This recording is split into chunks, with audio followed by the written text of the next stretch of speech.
Olá, seja bem-vindo mais uma vez ao podcast Empresas Notáveis, um podcast que tem a missão de levar até você um pouco mais sobre o mercado brasileiro. Aqui você fica por dentro da política, da economia, do marketing, da comunicação, da tecnologia, tudo que pode afetar você, empresário, e o seu negócio também.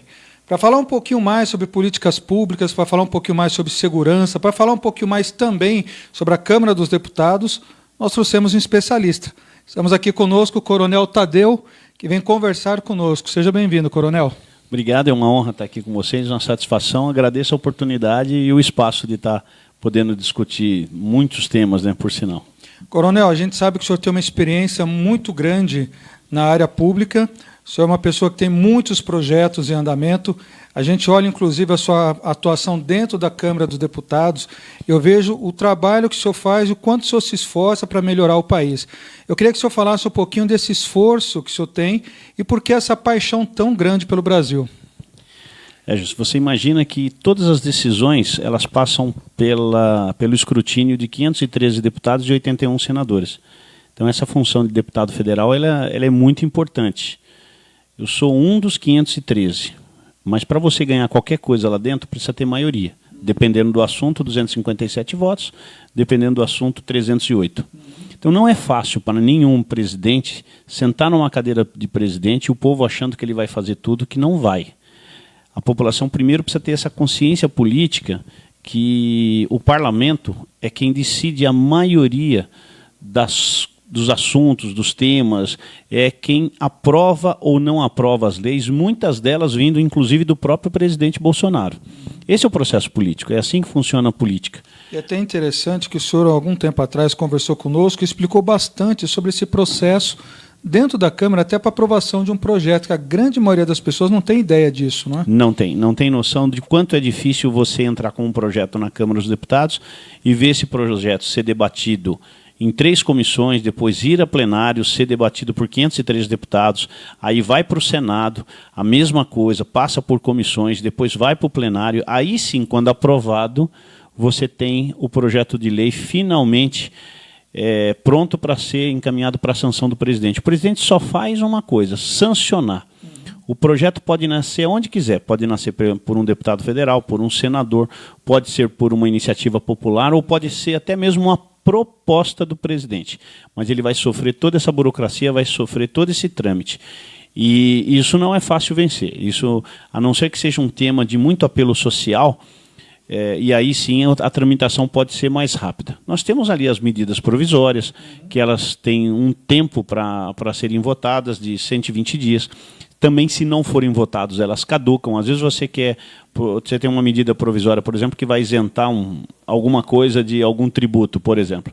Em 120 dias está isento o tributo. Entretanto, se não votar, caiu e volta a cobrar de novo.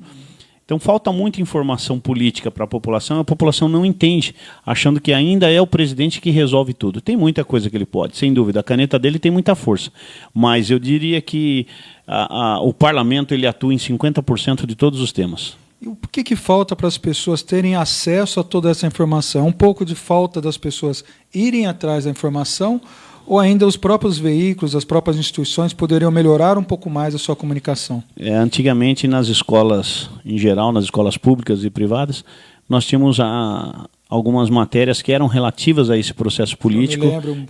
E infelizmente isso foi cancelado em algum momento, eu não sei exatamente quando, se nos anos 80 ou se nos anos 90, mas em algum momento isso sumiu da grade curricular das escolas. Organização Social dos Problemas Brasileiros, Educação Moral e Cívica, não é? Exato, essas 2 matérias, e isso já dava uma base, um conhecimento político mínimo para as pessoas entenderem como é que funciona o país, como é que funciona o nosso parlamento, como é que funciona a política brasileira.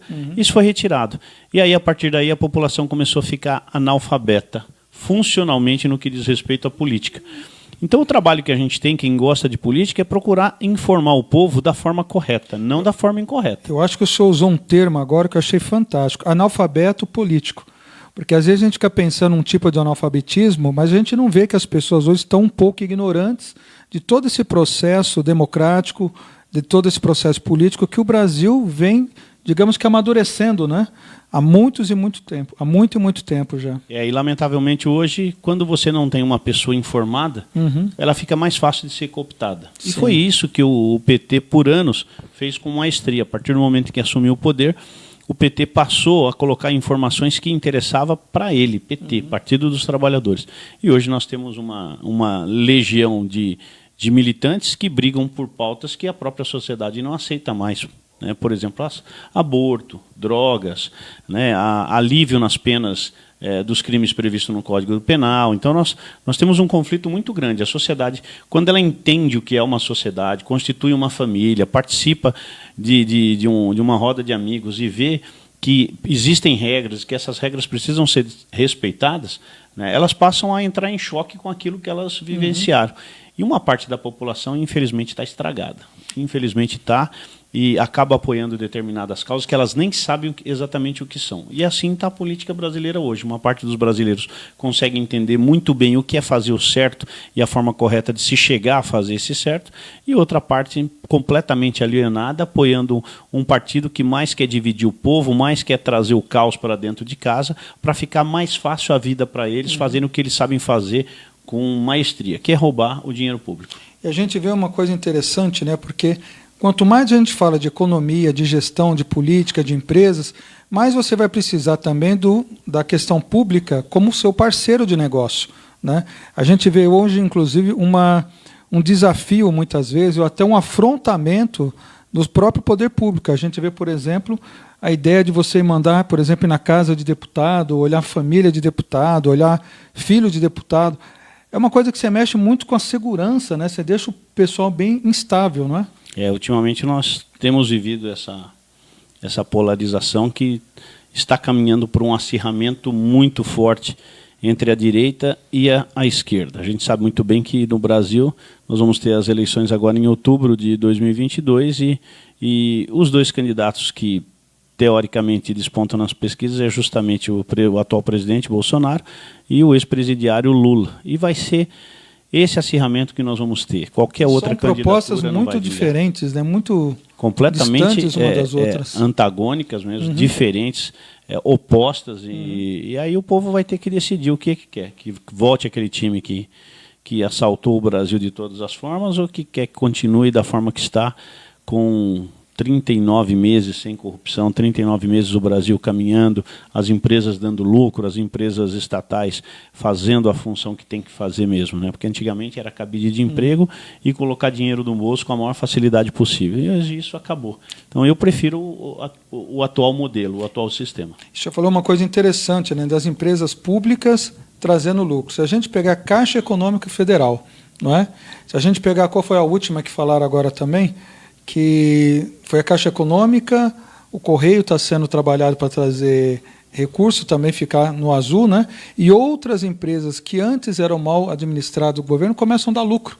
Qual é a mágica, né? Eu não sei exatamente o número de empresas estatais, são 250, 270 ou se passa até de 300. Mas um dado que a gente tem é que todas elas davam prejuízo no governo do PT e agora todas elas estão no verde. Então isso é uma mudança radical mesmo, né? Se roubava, parou de roubar. Então essa é a matemática.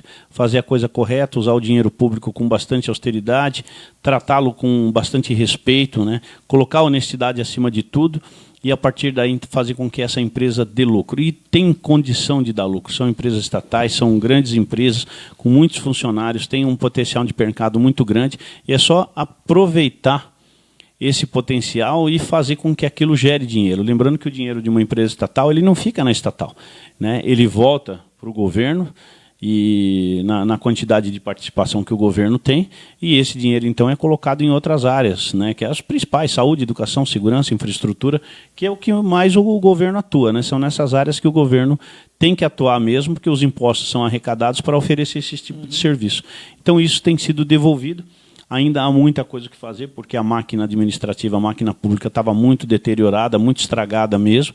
Então, há muito o que se investir, mas nós ainda estamos atravessando a pandemia, que consumiu um considerável montante de recursos, mas logo saindo da pandemia a gente vai ter condições de de mostrar para que veio o governo Bolsonaro. O senhor falou a questão da pandemia, eu me lembrei de uma coisa. Em 2019, quando a gente pesquisava sobre o déficit dos estados, a gente via que quase todos os estados tinham dívida alta, dívida pública. Depois, quando veio a pandemia, a gente viu que o governo teve que liberar uma verba muito grande para poder lidar com essa situação. E hoje a gente vê os governos diferentes, o governo já mais ou menos equilibrado financeiramente, né? O próprio Brasil, com o PIB ainda em crescente, a gente vê a balança comercial crescendo e a gente vê uma estabilidade diferente dos outros países, ou seja, teve uma boa administração, correto? Falando de economia brasileira, graças a Deus, vai muito bem, obrigado. Isso é um fato, né? Claro que não é só essa austeridade, a honestidade que faz parte. O conjunto de regras que compõem a economia, e essas regras têm sido tomadas de uma forma muito coerente, muito serena, tem feito com que a economia que independe da atuação do governo ande. O empresário, ele abre uma porta, ele cria o seu negócio, ele gera empregos, mas ele depende de algumas decisões estratégicas que vêm do Ministério da Economia. E isso facilita ou dificulta a vida dele, dependendo de quais regras é que ele vai ter que ser submetido. E no atual governo, com o presidente Bolsonaro, o que tem sido feito é descomplicar a vida do empresário.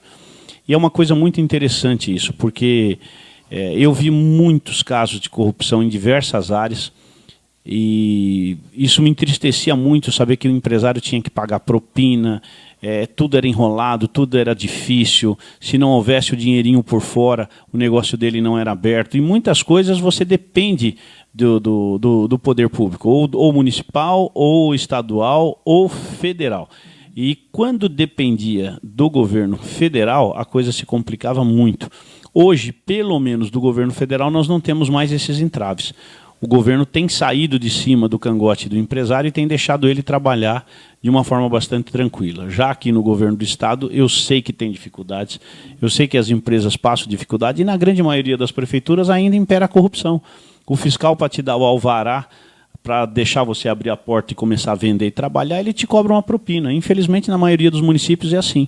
É isso que a gente precisa combater. E a gente não combate isso sozinho. Isso é em grupo, isso é um jogo de grupo, né? Se o empresário pagar, ele está alimentando o sistema. Se ele não pagar e denunciar, ele pode até, de repente, sofrer uma represália. Mas todos deveriam tomar esse tipo de atitude. Ou seja, né? O senhor já está dizendo que cada um de nós temos uma parcela importantíssima para o processo inteiro funcionar, não é? A corrupção ela só existe quando tem os dois lados, o passivo e o ativo. Sim. Um que cobra e o outro que paga. Exato. Se você eliminar um dos lados, não existe. Uhum. É aquele velho ditado, né? Quando dois não quer, quando um não quer, dois não se beijam. Uhum. E é assim mesmo funciona com a corrupção.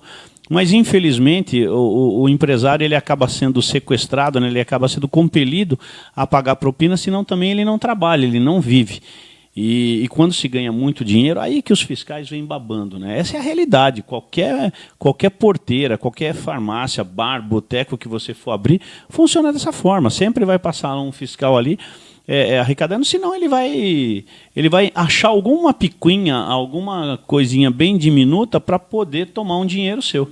E aí onde você tem que ser bem combativo mesmo e não ceder essa pressão da corrupção, porque senão fica difícil a coisa mesmo, né? Você olha aí, tá certo que muita gente quer trabalhar de forma errada, e para trabalhar de forma errada aí você tem que pagar o fiscal para ele fazer vistas grossas, mas aquele que quer trabalhar certo, quer fazer da sua empresa, né, 100% correta, esse não tem a menor necessidade de pagar, né? E muito menos o outro que não deveria trabalhar. Procure uma forma correta de trabalhar. Mas você sabe que empresário a gente tem de todos os tipos. Tem Exato. aquele correto, aquele que quer andar em cima da linha Como mesmo. em tudo na sociedade, né? E tem aquele que ele não. Se ele puder fazer o errado para ganhar mais, infelizmente a gente sabe que tem esse tipo de pessoa também. Coronel, a gente vê bastante o senhor comentar nas redes sociais sobre a questão dos valores éticos, dos valores morais, da questão da família. Eu queria que o senhor falasse um pouquinho da importância da família nessa questão do trabalho do senhor, o que espelha isso em tudo aquilo que o senhor realiza. Esses valores foram abandonados por muito tempo, por muito tempo mesmo, né? E a gente está tentando resgatar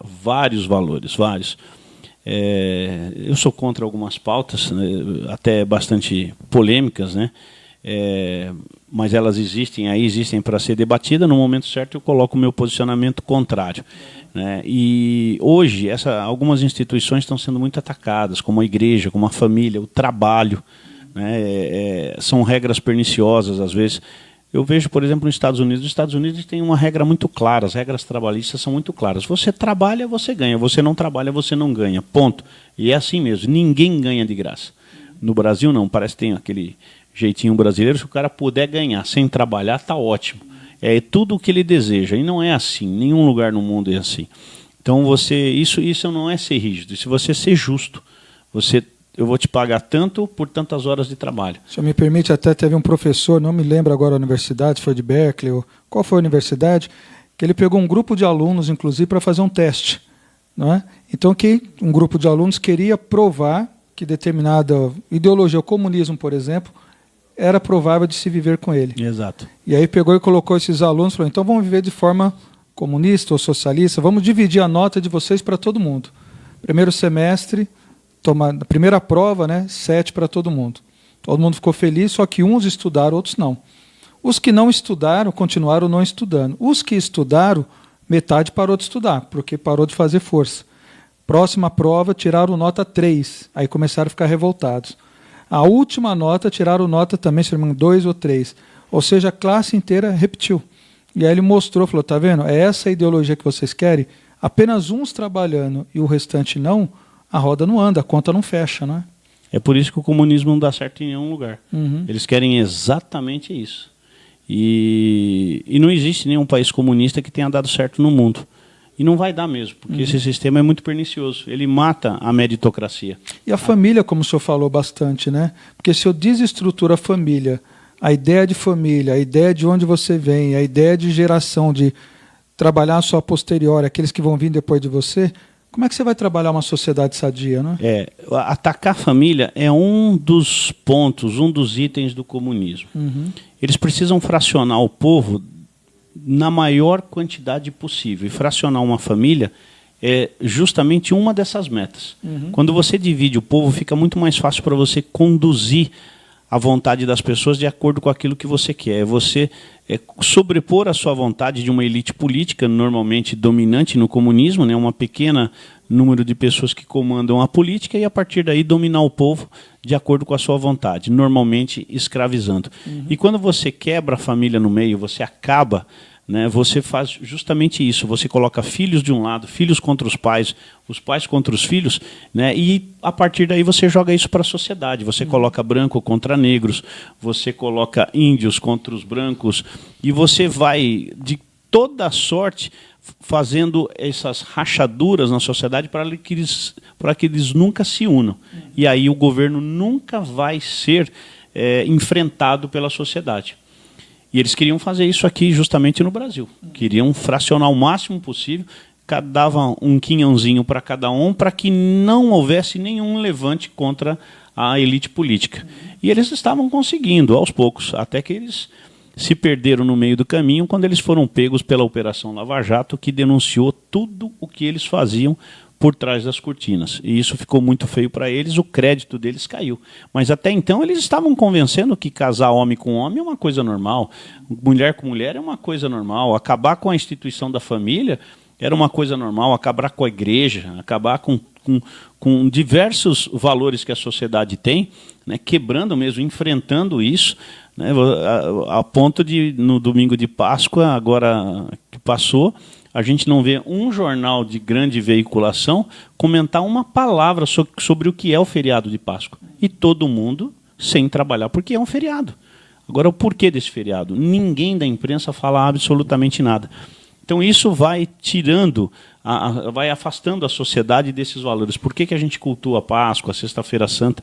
E todo mundo está usufruindo desse feriado. Vai ver se o comunista não acha bom ter uma sexta, um sábado e domingo. Quando, na verdade, a gente esquece do feriado e vai para a praia, vai passear. Hoje não tem que trabalhar porque é feriado, mas não sabe nem o porquê desse feriado. Então é isso que faz o comunismo.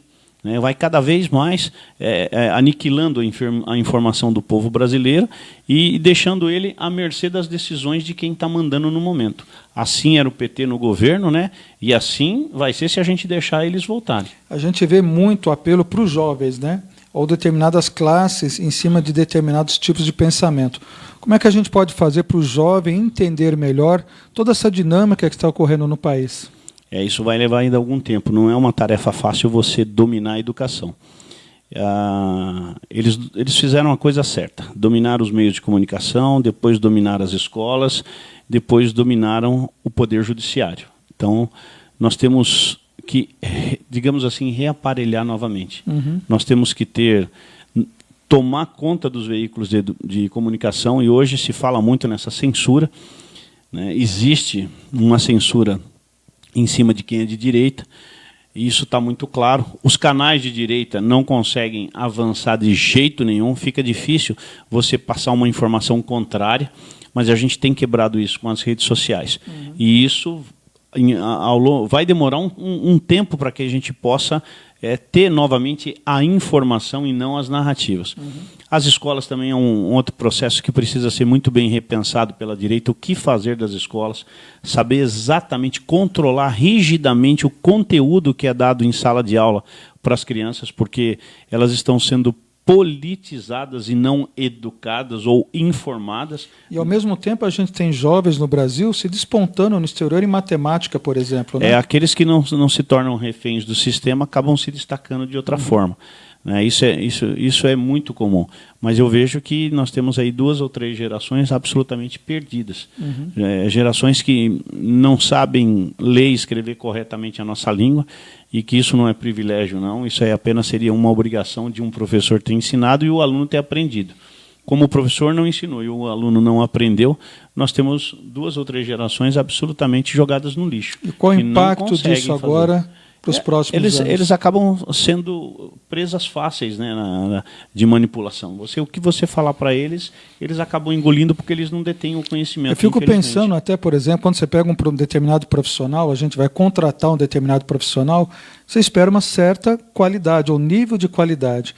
Mas se você tem pessoas que você viu que não conseguiu atingir o mínimo do mínimo, a gente fica com uma sociedade mais deficitária, né? Hoje, por exemplo, falta mão de obra qualificada. Você não tem, você sai à caça para determinadas profissões, falta profissional no mercado mesmo. Porque eles não buscam, eles não têm esse interesse. E, em compensação, isso tem um lado bom e um lado ruim, né? Pelo menos os salários sobem e as pessoas estão ganhando cada vez mais. Né? Mas o subemprego praticamente está virando regra, o que não deveria ser. A gente tem um potencial muito grande para ter mão de obra qualificadíssima aqui no país, mas você não tem o jovem que é despertado para esse tipo de carreira, seja ela qual for. Algumas estão completamente abarrotadas. Né? Você pega o direito, por exemplo, pedagogia, né? Tem algumas carreiras, mas tem outras carreiras que você poderia estimular o jovem a migrar para essas carreiras que falta profissional mesmo. E aí você tem que comprar técnico, né? Aí você tem que trazer isso de fora, tem que contratar fora. Fica difícil você fazer o país crescer quando ele não tem essa mão de obra qualificada. E falo mesmo, tem muito emprego sobrando, mas a pessoa não tem qualificação para isso. Coronel, eu acompanho um pouco o seu trabalho, eu vejo que o senhor tem uma visão muito holística de política, de mercado, de negócios, de leis. E eu vi recentemente uma entrevista que o senhor falava justamente dos custos que a gente tem no Estado. E o senhor comentava que nós podemos enxugar um pouco a massa pública, né? E a gente pode diminuir, inclusive, esse custo que a gente tem no Brasil. Eu queria que o senhor falasse um pouquinho sobre isso. Eu sou da opinião de que o Estado ele precisa ser o menor possível. Um Estado grande custa imposto. E isso nós já experimentamos no passado, não resolve.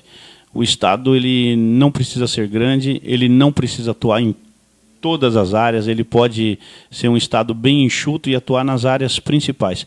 Eu costumo dizer que tudo que pode ser privatizado tem que ser privatizado. Tudo que dá para você passar para a iniciativa privada fazer, faça.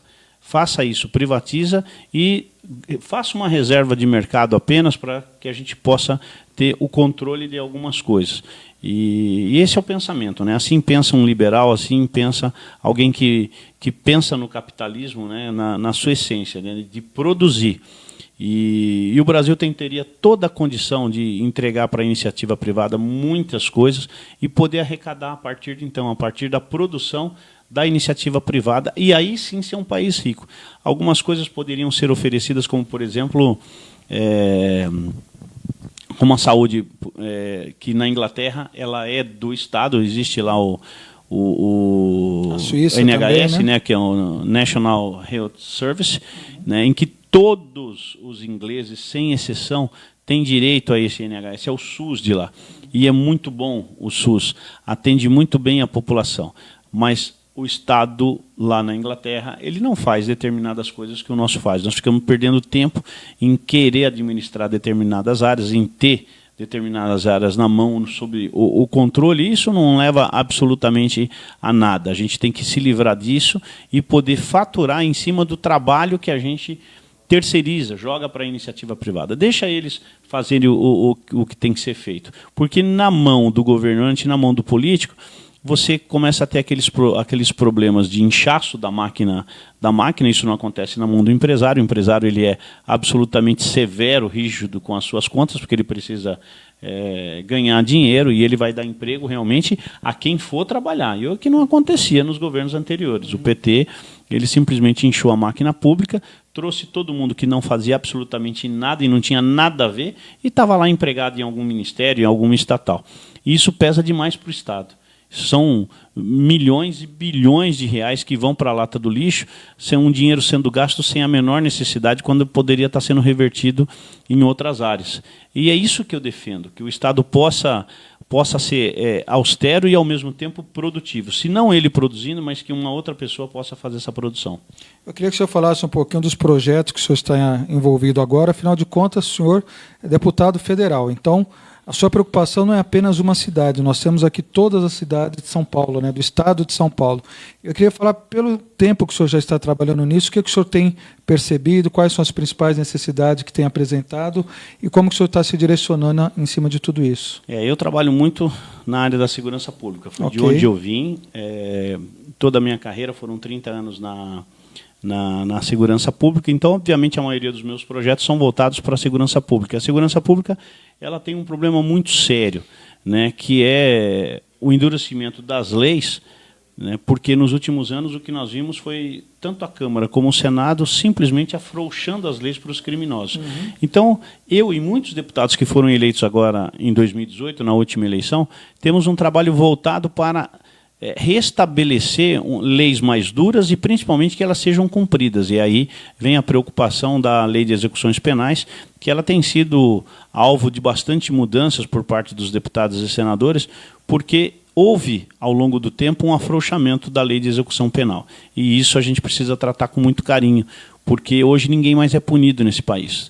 Ninguém mais vai preso, as pessoas cometem toda sorte de crimes, e crimes violentos, bárbaros, né? E vez ou outra estão soltos dentro de casa, no máximo aí andando com uma tornozeleira para cumprir tabela, e não é isso que a gente quer o sujeito pagando a dívida com a sociedade.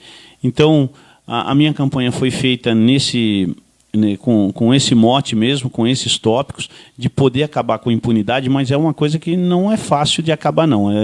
Eu estou tendo muita dificuldade, os deputados que defendem essas pautas estão percebendo isso, porque o número de deputados que quer reduzir essa impunidade é muito pequeno ainda. A gente enfrenta uma parede, né, de bloqueio, uma resistência muito grande dentro da Câmara, porque a maioria dos deputados que estão lá, eles querem exatamente o afrouxamento. Quanto mais liberdade, quanto mais libertinagem, melhor. E é essa confusão que a gente não quer trazer para a sociedade. E essa é uma dificuldade que a gente percebe, por exemplo, de cima para baixo, quando a gente pega o judiciário, que muitas vezes a gente tem ali uma certa esperança de que as coisas vão dar e, de repente, começa solturas e mais solturas, né?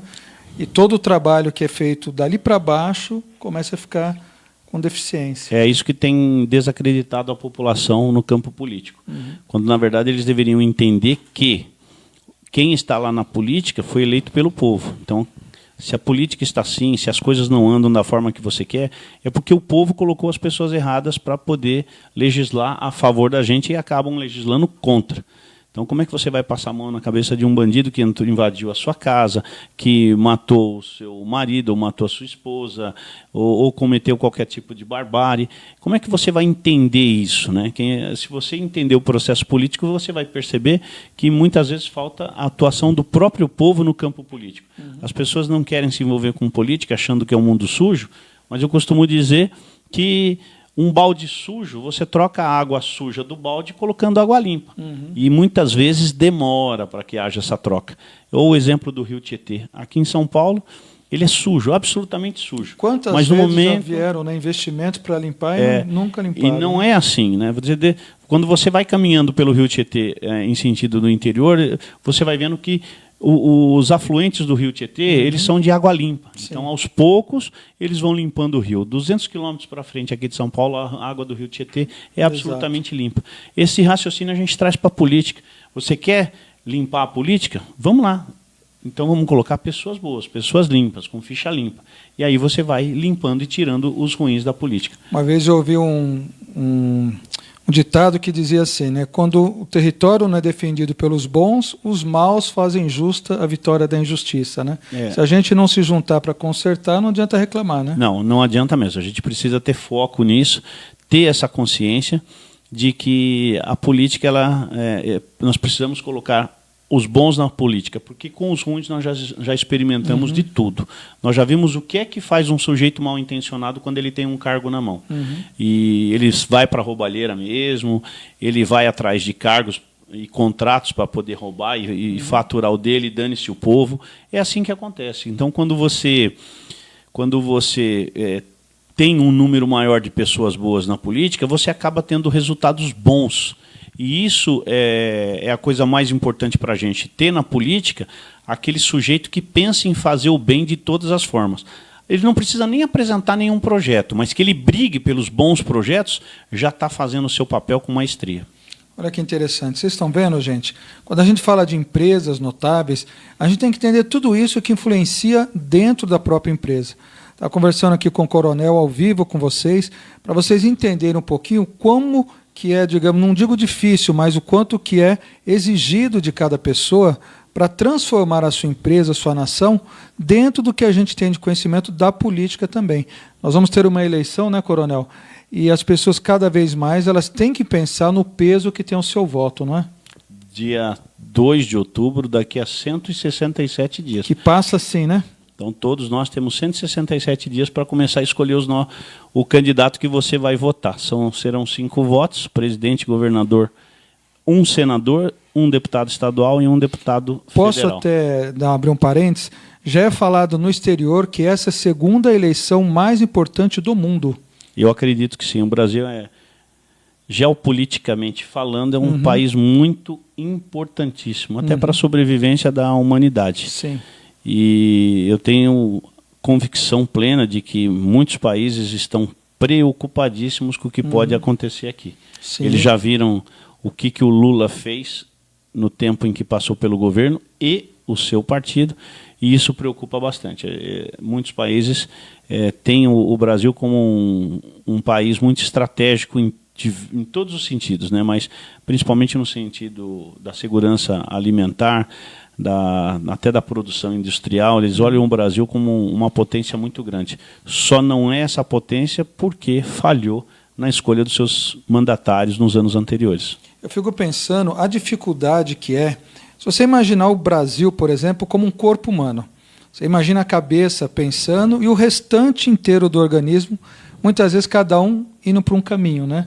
Como que deve ser difícil você governar um país quando você tem uma quantidade de pessoas lutando a favor, mas, infelizmente ainda, muita gente lutando contra, porque a gente percebe que não é uma defesa da soberania nacional, não é uma defesa de uma ideia melhor, não é uma defesa, né, de uma ideologia consistente que traga um benefício para todos, são simplesmente interesses, não é isso?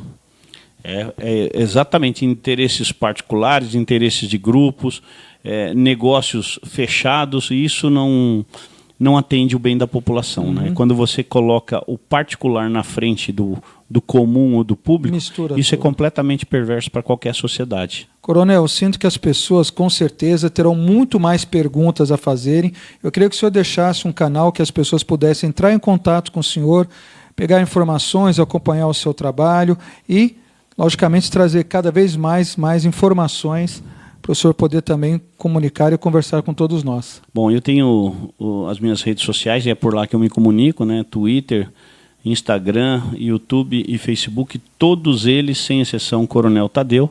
Então as pessoas podem buscar os meus posicionamentos, as minhas atividades, por onde eu ando, por onde eu rodo, o que eu faço, tudo nessas redes sociais, os meus pensamentos, aquilo que eu defendo, e é assim que você vai conhecer um candidato.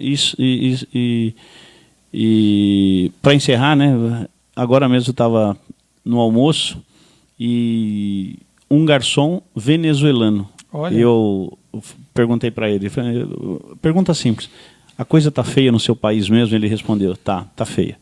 É aquilo lá mesmo que a gente ouve, o país está pobre, a população sofrendo, o comunismo ele não faz bem para absolutamente ninguém, né? E ele veio com mais 3 irmãs, fugido, ele teve que sair escondido do próprio país, conseguiu sair, saiu por Boa Vista, Roraima, né? Fez esse trajeto até chegar aqui em São Paulo e hoje está feliz trabalhando como garçom num restaurante. Olha só, eu pude ser testemunha agora há pouco, antes de vir para cá para essa entrevista. Você vê que interessante. Coronel, o senhor tem uma experiência fantástica, um conhecimento maravilhoso. Quero deixar o programa aberto para o senhor vir outras vezes, se possível até fazer uma série conosco, falando um pouquinho de tudo isso, todo esse conhecimento que o senhor tem na área política, na gestão e na segurança, que quase não deu para a gente conversar hoje. Afinal de contas, o senhor tem uma experiência enorme nessa área. Eu deixo a agência e o programa também aberto para o senhor voltar e conversar mais com a gente. Tá ótimo, eu que agradeço demais, Virgil. Agradeço demais a todos vocês e toda a nossa audiência. E com certeza teremos outras vezes aqui. Vamos debater mais, que tem muita coisa para passar. Exatamente. Gente, Empresas Notáveis, o podcast que traz até você conhecimento sobre o potencial do mercado brasileiro. A gente costuma dizer que o brasileiro não conhece ainda o Brasil, mas pode ter certeza, com tudo isso que a gente está fazendo, logo, logo você vai entender. Tá bom? Um grande abraço, até o próximo programa.